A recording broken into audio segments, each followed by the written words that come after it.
5 from Ulsan, South Korea asks, after living in Korea for 3 years, what habits and idioms have you picked up? And conversely, what Western habits and idioms have you dropped? Whoop 005. That takes me back. Raise the roof. Ooh, ooh, ooh, ooh. Whoop. There it is.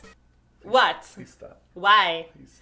Okay, let's start with the Korean mannerisms that we've developed. Easiest one, hands down, is the touching of your elbow joint. Yes. I do this all the time, and it's really awkward, especially when I go back to Canada. I think this habit stuck with us because it's safer to be polite than it is to be considered rude. Right. So when you're handing over a card to somebody in Korea or you're accepting something, you should do this gesture. One hand. To support like it, this. just to show that you're being polite. But when you go back to Canada, it becomes awkward. I remember I was shopping, I was trying to buy something, and when I gave the girl my credit card, I went like this, and she looked at me as if like I was like slapping a mosquito or I hurt myself or something. Or maybe you were given the like. Hey, here's what I think of your prices. Hey, bada boom, bada bing. Anyhow, she asked me if everything's okay, and I apologized profusely. I'm like, I'm sorry, I've been living in Korea. This is what you do when you give cards, but it didn't really look like she believed me. And you know, if I wasn't married, then I'd be like, well, I'd feel exceptionally awkward. But now I'm married, so I'm like, whatevs. You're like, I don't care what you I don't think care of what me, you say, girl. I got me a wife.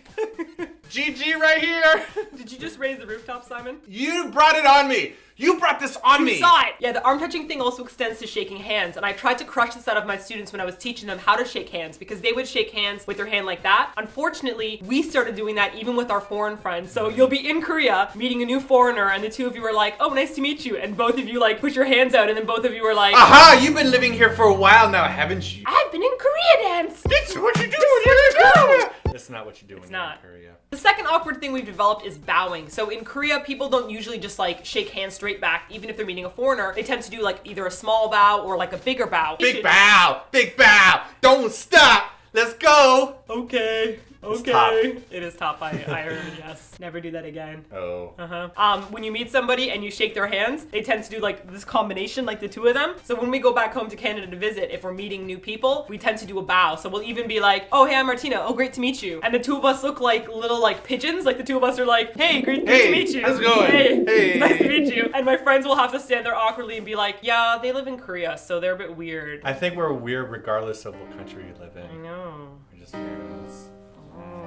Nobody likes us. Let's stay together forever. Outside of the cultural proprieties, there's also this kind of like ism thing that happens with coffee, where they serve you coffee and they put a lid on it, and then they put like a stir straw into the mouth hole, and everyone in Korea, you know, the lid hole. Just sounds so wrong. What's the mouth hole? It's a mouth hole. Just the mouth is what you have to say. It's the lid hole. Hey, yeah, it's better. Okay, so the lid hole, you stick the stir stick into the lid hole, and everyone will drink their like scalding hot coffee through this little tiny straw. And I don't know if there's some kind of special developed like Korean tongue that's occurred. You're supposed to be like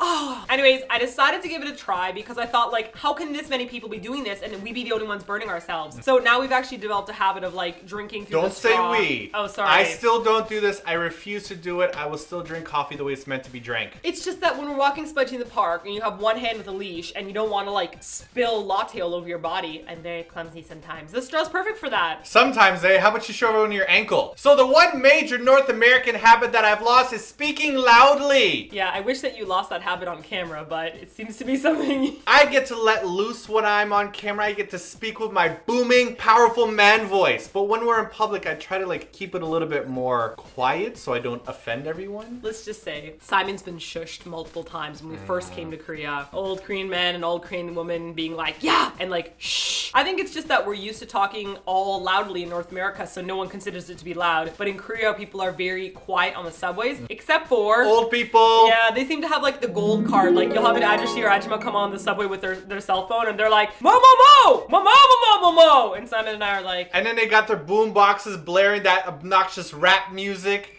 It's old people just out there. You said boombox. Way to date yourself. Whoop whoop, raise the roof. Hoof, hoof, hoof. I don't think it was hoof, hoof, hoof. The point is that we've learned to talk a lot quieter, and we find that when we meet new people that first come to Korea from other countries, they tend to be the loud talkers. So we'll be on a subway with our friends, and we're like, oh my god, they're so loud. Another habit that I've dropped since I've come to Korea is I don't speak English to everybody. Yes.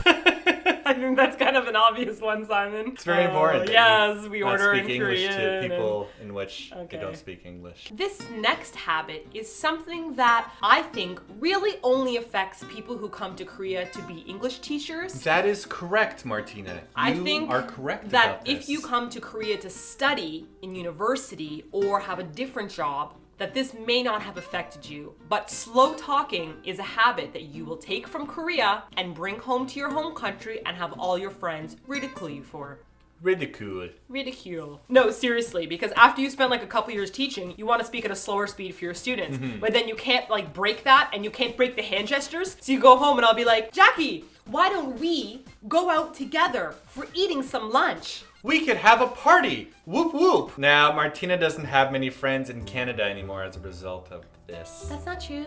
I know it's not true. I made that up. Still have We have friends. some friends. Now our parents are very happy about this because finally they could understand what we're saying while in our videos we let loose and we speak really, really quickly. It's a really exciting thing for me because I can finally just let loose into my real-time speed. Oh my god, I like it so much. This is Miracle. wonderful. It's so great. You're the best. You're just making it more speed. You don't know how to talk quickly like this. This isn't natural quickly speaking. Good for you. Good for you and all your talents. I could be a rapper like Eminem. Yes, I you said a could. hip hop, a hip it, a hip it, a hip hip hop, and you don't stop. But singing with the bang bang boogie, sit up, chuck the boogie. I don't remember the rest of that song. Now the last habit that we've dropped is a little bit awkward. I don't hold doors open for everybody anymore. Back when I was in Canada, if I saw that I was going to a door and someone was behind me, I'd hold the door open for them and I'd let them go first and then I'd go through. In Korea though, I've had a couple of bad experiences in which one, when I'd hold the door open for somebody, they'd look at me very awkwardly, like, why are you doing this? And then they would like rush through the door very, very quickly as if I'm making them uncomfortable. So I felt bad about it. And the other time that I held doors open for people, it turns out that there was a huge tornado of people that went through for like the next 5 minutes. They're like, this must be his job. It's like, hey, they hired a foreigner to hold the door open for everybody, and I just couldn't actually get through. Martina was finished with shopping, and I was still out there in the cold. I watched a movie. It was great. Really awkward. Lord of the Rings marathon. So that's it for this week's TLDR. If you have a question for next TLDR, leave your question in the Google Moderator page. Or check out the questions already asked, and you can vote them up or vote them down. And don't forget to subscribe for more TLDRs. And thanks to Woot 005 for causing us trauma and reliving childhood memories. Whoop, there it